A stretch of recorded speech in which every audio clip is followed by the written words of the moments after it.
Hey everyone, Sunrai Kai here. Today I'm going to be doing Q&A number 2. Once again, you guys gave me some questions and I'm here to answer them. Now, if you want early access to these videos, you can do so on Patreon or becoming a member on the channel. Either way works. And yeah, let's just jump on in and get our first question. As you can see, this person wrote a little bit, but I'll read it. Hi, Sunrai Kai. I'm Yui from Japan. Nice to meet you. Nice to meet you too. I especially like your reaction to some anime set in school life, like Keion Kinya no Mosaic, Tonari no Kyuketsuki-san, that word's a mouthful, etc. What is your favorite school anime? My favorite is Keion, fun little emoticon there. But yeah, favorite school anime. School anime is a pretty vague, very large category just because a lot of shows, a lot of anime, technically take place in high school, of varying degrees of importance on the school itself. But considering the examples you gave, I'm pretty sure I know what you mean. So yeah, I would say my favorite would probably be Yuru Yuri. Yeah, the characters are very cute, very funny, have great chemistry with each other. We got Ayano with her tsundereness and the Toshino Kyoko, Chitose with her, like, the Yuri fantasies she does, for Toshino Kyoko in Ayano, like she takes her glasses off, we get the nosebleed, and she just basks in those wonderful Yuri fantasies. Definitely a very iconic character of the show. And of course, Akari, our invisible girl. Just a lot of charm is put into the show. I had a lot of fun watching it, and I would definitely like more for sure. But yeah, very fun show. Now there's a little bit more of this post, little PS at the bottom. I would also like you to read Japanese languages while playing games. Like, yeah, for those of you that don't know, I do dabble with learning Japanese, and yeah, hopefully at some point I can get good enough to where I do more Japanese content on the channel. I'm not quite at that point yet, but yeah, hopefully, so I could definitely see myself doing more in the future when I am a little bit more confident in it, so yeah, just stay tuned for that, I guess. So let's move on to question number 2. If you could fund a sequel season for one anime series of your choice, which would it be? Definitely a subject that I think a lot of people probably have an opinion on. Probably say No Game, No Life. I'm sure I'm not the only one that has that opinion. I watched it. I think it was one of the early isekai shows that I watched. Like, definitely the first one where the main character wanted to be there. Like, not the sort of online thing where it's like, I gotta do my best and fight and one day go home to my family. There was none of that in No Game, No Life. It's like, this world is great. It's about games. I love games. I'm great at games. There's games everywhere. I can thrive here. This is great. I'm with my cute little sister. What more could you ask for in life? So that aspect of it definitely hooked me immediately, but also the game stuff, right? I do like games myself. I'm obviously not as good at games as they are. I'm not a legendary gamer. Maybe one day. But yeah, seeing him with his little sister just thriving in that world, wrecking fools, it was great, you know. Also had a decent amount of the fan service, I think you would call it. So also a nice touch. I think a lot of people would like a season 2. Probably not going to happen because people have been clamoring for it for a while. Still hasn't happened, but if I had money, you could just throw it at the problem. Yes, I would. I would certainly do that. I will give an honorable mention to a few other shows that I would like a season 2 for. Sakura Trick, Watashi ni Tenshi ga Mayorita, Eromanga Sensei, and Gabriel Dropout. All shows that I definitely would not complain if we got a season 2 for. Alright, next question. How much, if at all, did your taste in anime change? Interesting question. I mean, it's definitely changed. I've been into anime for a long time, many years. When I first got into it around the age of 16, I was much more into the action-packed Bleach and Naruto kind of stuff where we have superpowered characters beating up other superpowered characters. A protagonist that starts out not super strong, but you know, he has his arcs, training arcs. He gets tougher and tougher, beats up more and more people, trying to become the ghost Hokage, spirit king of the One Piece, like just trying to, has that goal that he's aspiring towards. Get to see a bunch of cool different techniques and stuff. That was my jam back then, and I am still willing to watch those shows, especially if I hear that they're good from someone I trust. Nothing against those shows. Nowadays, sometimes I'll watch a show like that, and I'll be like, yeah, this is pretty cool, I'm enjoying it, but if I watched this 10 years ago, I would have been obsessed over this show, man. So I do feel that sometimes, but probably just a part of getting older. But yeah, nowadays I definitely gravitate much more to the slice of life, cute girls doing cute things with other cute girls, bonus points for funny things, cute and funny things, right? And also having the cute girls beat each other up with powerful moves. That's also pretty cool. A big part of why I like the anime Sympho Gear, Senki Zesho Sympho Gear, peak anime. Like, if I ever want to show somebody what I think, like what comes to mind when I think of anime, it's pretty much Sympho Gear. Like, that is an anime, right? It doesn't try to be a soap opera or anything else. Like, that is pure, unadulterated anime. But yeah, definitely much more into the cute girls, cute moe anime girls, school life, slice of life, Yuri shenanigans. That's my bread and butter now. And like, I almost wish I could go back in time and show this kind of stuff to my early anime watching self and say, hey, what do you think of this stuff? Because I can't really actually pinpoint when I kind of started to enjoy that sort of thing. Like, I do know the first, slice of life anime that I really got into was K-On! I really liked it. It's hard to say what exactly caused that change, but it was certainly a change that took place. I can tell you that.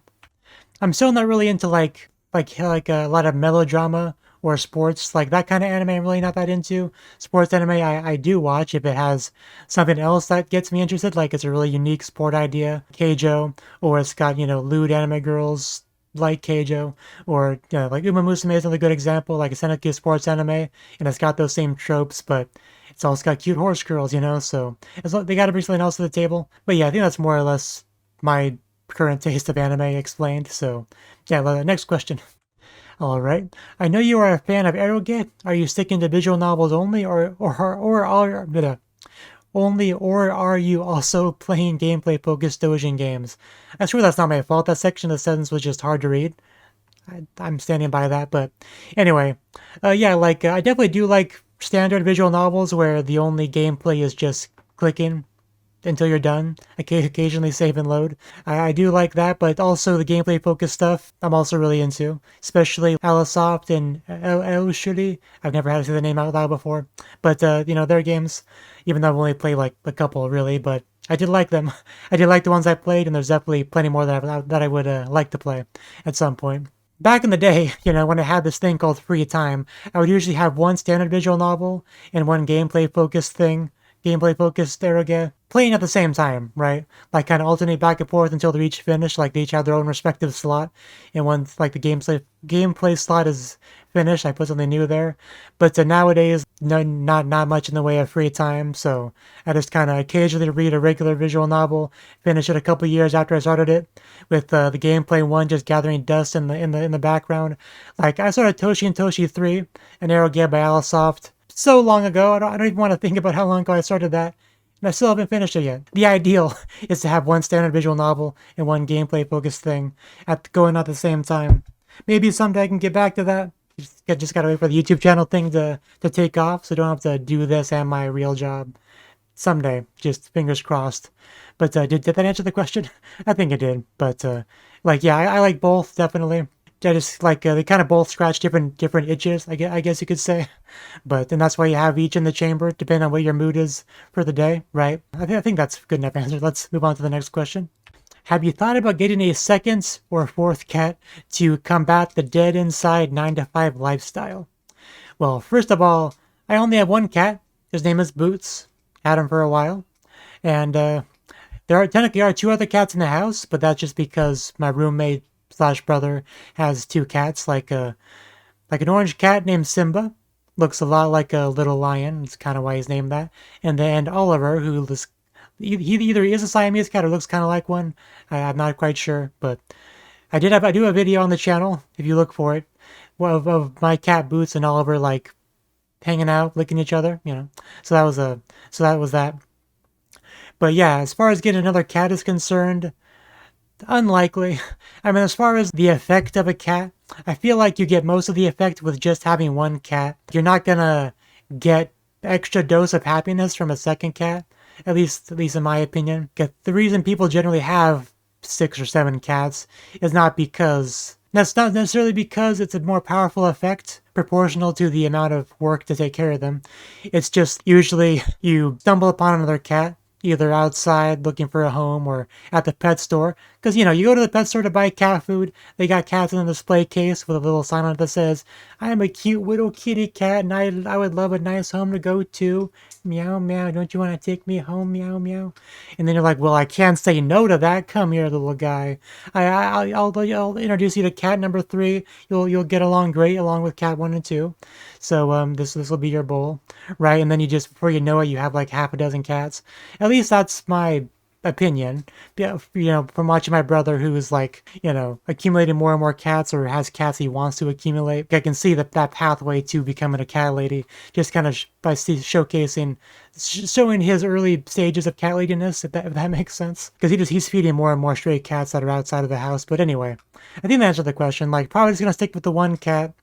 I don't have any plans to get a second cat, because cats are great and all, but it's like such a big commitment. It's one thing to see a cat and be like, you cutie pie, please come into my life, I love you. You don't think about how 15 years later, you still have that cat, right? If you have to move somewhere or do something, the cat's got to come with you, right? I know some people will just get rid of an animal as soon as it's no longer convenient for them, but I'm not that kind of guy. I can't do that. If I just imagine my cat being somewhere else, abandoned, being like, where's Senrai? Like, is he gonna come pick me up? I don't know where he is. Why am I here? I want to cry thinking about that. So I could never do that. So if I have a cat, it's for the long haul. So yeah, no plans to get a second cat right now. As a bit of a side note, there's an episode of Pokemon where a Charmander had an owner. Owner was a dick. He just said, like, he left the Charmander on a rock, said he would be back for it. No plans to ever come back for it. It was sad in the rain, trying to keep its tail from going out. Saddest thing in the world, made me cry as a child. I think that may be a contributing factor to why I can't bring myself to abandon my cat, or any cat that I have. Just thought I'd throw that in there, a little extra bit of information. I like how I managed to just mention Pokemon in all these videos somehow, even when nobody asked. Next question. What is your favorite H game and why is it Sengoku Rants? Okay, so my favorite H game, it's not Sengoku Rants, but Sengoku Rants is a top-tier eroge that everyone should play. That is 18 years old or older. Fantastic game, really fun gameplay, really just great everything, honestly. You should play it, but yeah, as far as my favorite goes, I would have to say Kamidori Alchemy Meister. The translation for it actually came out kind of in that time period where I was still in the honeymoon phase of eroge, and I became aware of it, the existence of the game itself, before it got translated, and I was like, I can't believe this is only in Japanese. That sucks. I'm gonna have to learn Japanese to read that. What do I do? And then one day he just drops the translation, because that's kind of how he did things, right? He just said, hey, I'm working on a secret project, and when it was done, boom, it went out. So pretty crazy stuff. But anyway, as for the game itself, it just ticks a lot of boxes for me as far as things that I'm really into. Like, for one thing, you start off as like a newbie at his craft. Build yourself up from being like a newbie nobody respects, nobody cares about, to being top dog. Everyone's like, wow, that guy's amazing. He's made such a big impact in the city. Everyone wants goods made by him. Got that harem thing going on as well. I'm really into that. That's also why I like Bunny Black, another gameplay eroge from another company that I think is went under, but really good stuff. And because that was one factor that made me really like Kamidori. The second factor is the resource gathering, kind of in that sweet spot where it's not too complicated, where it kind of was off put by it, but not too simple to be boring. I knew I wanted to make stuff, like I could tell where they were, like if this needed this thing, like, okay, this drops from Undines and they're at the lake in this area, so I can go get that. So just the resource gathering aspect really just spoke to me, so that really pulled me in. The amount of hours I spent on this game, well over 100, probably closer to 200, like, because, again, this was back when I had free time. Around 2014 is kind of the time frame I'm talking about right now. Really good stuff. The art style is very pretty, and just had a lot of fun with it. Yeah, I would say Kamidori Alchemy Meister.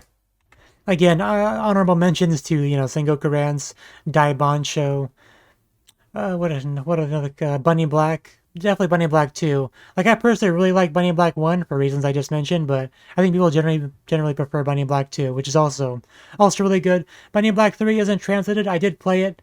Maybe there's a reason why it's not translated, because it was definitely worse than the first two. But I mean, if you're into Bunny Black, it's still worth playing, but just definitely disappointing compared to those two. Yeah, I'll throw those out as some honorable mentions. Which are better, DogGirls or Catgirls? there's a very, very controversial topic right there. So if we're talking like just watching a show, like an anime or a game or whatever, from a viewer perspective, which do I prefer in those sort of media? It would be Catgirls because I just find them to be more aesthetically pleasing. I think just in general, Catgirls are also much more common than Dog Girls, so it's possible that they just don't get a fair shake. Maybe if Dog Girls were a bit more common, that would maybe that might affect something. But as far as Dog Girls go, I can't really think of that many things that even have them. Wanko to Kuraso has them, which is really good. But yeah, not too much really. But yeah, if we're talking about actually having it as a household pet in my own home, that becomes a little bit trickier. They definitely have their pros and cons. Like, the Dog Girls, they have their pros, loyalty. They'll take a bullet for you, no questions asked. They shower you with love and affection, lick you all over. You break out the peanut butter and make good use of it, and they won't disappoint. Also, just have a lot of energy, so you have to take them outside for walks all the time. My headset just let me know that it was on low battery, so that's nice. Anyway, back to Dog Girls. So also, you gotta take them for walks. Sometimes they'll see another dog girl and just start barking a bunch, and the other dog girl starts barking back. Very, very awkward for everyone involved. So just much more high maintenance, a lot more work in a lot of ways. It's not as if cat girls don't have their own their own cons, like having to have a very large litter box. I mean, I made a video about this about cat girl girlfriends not too long ago, where I talked about some of this stuff. But litter box is obviously a big con. But like, if you're not really one of those high energy people, a cat girl is much less low maintenance. Like, she'll sit on your lap every once in a while, so without demanding too much pets, like a little bit of pets here and there while you watch your show or play your game. She'll just sit on your lap, content, probably sleep for a while as well. So just much more chill, and that just kind of jives with me a bit more. But I'd say as far as a pet, you really couldn't go wrong with either one. It just comes down to what you're personally into. Can you share some of your favorite six-digit numbers, if you know what I mean? I, no, I don't know what you mean at all. But I mean, six-digit numbers. I like numbers as much as the next guy, so I'm sure I could find a few ones that I like. So, yeah, one of them that I would say I like is 474876 is pretty good. Can't really complain about it. I also really like 278389, another solid choice. 103820 is a fun one. 429116 is a number that I really like. A top tier number to be sure. I'll also mention 311143 as being a pretty good one. Yeah, these are some numbers that I like, but remember, everyone has their own preferences when it comes to numbers. Some people probably like 7-digit numbers, no shame on them. But yeah, those are some ones that I like for anyone that's curious. Are you into esports at all? Yes, but pretty much only StarCraft 2, and pretty casually, like I just watch the VODs and stuff like that. But yeah, just StarCraft 2, one of those games that I like. I want to play it. I want to be good at it, but like, not only does it have such an insanely high skill ceiling, but also a pretty high skill floor. There's a reason why a lot of people will, that want to like initially have aspirations to be a StarCraft 2 pro, decide not to and go to an easier game. Like, it's pretty hardcore. Yeah, I like how it is 1v1. It's just skill versus skill. There's no blaming your teammates for your loss, unlike something like League of Legends. So you get to really just like flex how good you are against somebody else. Just a lot of creativity, a lot of room for creativity in the game as well, because you do build stuff and you can build stuff at different locations and build different units at those locations, and you can maneuver around and try to go for a flank or try to trick your opponent. Like, there's a lot of room for creativity and just skill. It's a very skillful game. And Madu, it's the legendary Terran player, God mode, what he's able to do in that game. If you had the ability to go to Japan, would you work and live there or just vacation 2 to 3 times a year? Okay, definitely interesting question. I would not want to be a salaryman in Japan or anything similar to that, right? I've heard too many bad things about the work culture there. I have heard that it's getting better, but still not really something I'm eager to jump into. So in a scenario where I'm able to make a living doing internet stuff, and that would be kind of a separate thing from the country itself, it would be a no-brainer to at least try living there for a few years, see how I like it. Obviously, if I did really like it, I would want to do it more long-term, but at least trying to live there for, 3 to 5 years, something like that, just to experience it. Because there's a limit to how much you can really experience vacationing there, even if you do it, 2 or 3 times a year. So definitely would be something I would want to experience. But if I had to actually get a regular job there, Probably not. I would probably just stick to vacationing. Hopefully one day I could just become a YouTuber full time and just doesn't matter where I live, can just go anywhere and just collect that internet money. That would be nice. And that does it for today's video. So yeah, as always, if you want to have your question be showcased in the next video, just use that marshmallow link and get it sent. It's an anonymous thing, so if you don't want your name to be known, you don't have to, right? Obviously, you can if you want to, like Yui in question one, which is okay too if you want to do that. But yeah, before I wrap it up, I do want to ask you guys a question to leave like an answer in the comment section. What has been your favorite reaction series that I have done? Like, this was something that I've been wondering for a while. Yeah, what series reaction has been your favorite? I would like to know. So yeah, please leave a comment answering that question if you so desire to. And yeah, I hope to see you in the next video. Until then, bye bye.